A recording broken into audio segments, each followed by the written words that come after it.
Bonjour, vous êtes dans le petit conservatoire de Violaine, place à la culture. Aujourd'hui, on va parler danse. Oui, car elle est danseuse et elle nous vient de Périgueux. Hein?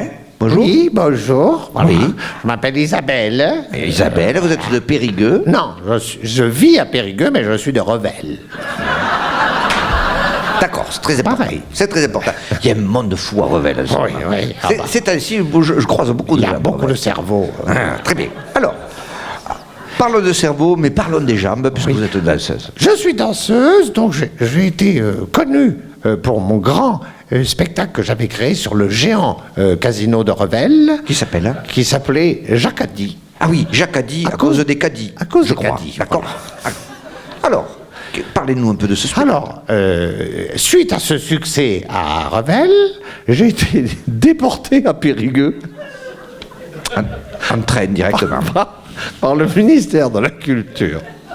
Donc, je suis arrivé à Périgueux où j'ai créé un opéra qui s'intitule La mort du canard. Alors, pourquoi la mort du canard? Alors, déjà, la mort du cygne était prise. Hein. Oui, c'est vrai. La mort du poulet, le syndicat des tripiers était intervenu. Par contre, pour la mort du canard, j'avais un partenaire. Hein. Et oui, car c'est la société Vicomtesse du Berry qui, pendant que vous dansiez, organisait une dégustation de foie gras et de magret. Alors, il paraît que cette création a été historique. C'était beau, j'en ai les larmes qui me montent. Alors, je vous en prie. Vous auriez vu les effets spéciaux, c'était... Je sais, il paraît qu'il y avait des danseuses qui jetaient des rillettes. Oh oui, des rillettes de canard, c'était Oui. magnifique. Sur les jambes. Oui. Hein? Alors, 4 heures de ballet. je Oui, crois. plus 2 pour nettoyer le parking, ça fait 6. Et puis, c'est le choc. Oui, ça fait scandale, je suis expulsé de Périgueux par arrêté municipal. On sait pourquoi? J'ai jalousie essentiellement, en même temps ça arrive à beaucoup d'artistes. Regardez Van Gogh qui a été obligé de quitter la Hollande. Et Hollande qui va peut-être être obligé de quitter la France. Oui. Je déconne, évidemment. Alors, vous cherchez une autre ville, un pôle d'accueil. Voilà, mais il me fallait un grand lieu artistique, un centre d'idées, d'échange et de partage. Un genre de New York, Los Angeles. Hein? Vous choisissez? Marmande. Eh oui.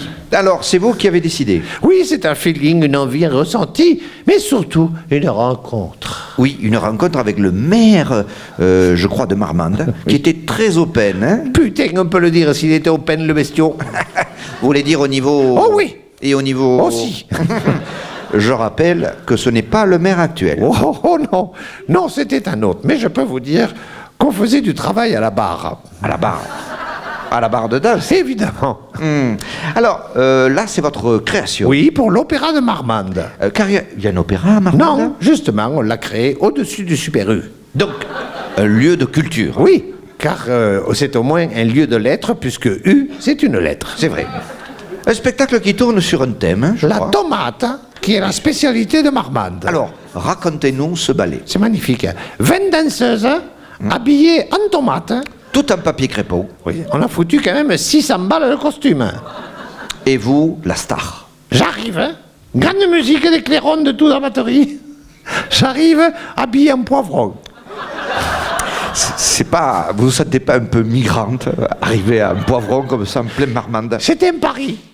Oui. Toute la danse raconte les légumes du marché, oui, c'est magnifique. Hein, et se finit par une fresque illustrée par une chanson intitulée La main au cajon.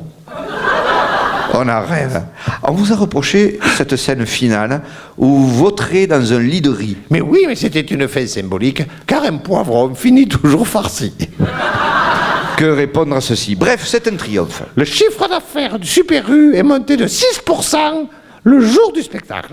Pour autant, la presse se déchaîne. C'est vrai. Je cite, Sud-Ouest, le grand journal, déclare: lorsque Isabelle entre en scène habillée en poivron, une déglutition irréversible et générale parcourt l'Assemblée. Oui, ça sonne des jalousies.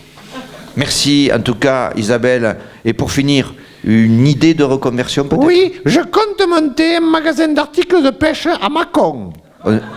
On sait pourquoi, Macon? Parce que c'est là qu'il est à vendre. Très bien. Et sur ces mots que nous nous quitterons. Voilà, je salue l'émission qui suit, je leur dis excusez-nous, on n'a pas pu faire autrement, on est obligé de la prendre. Au revoir tout le monde!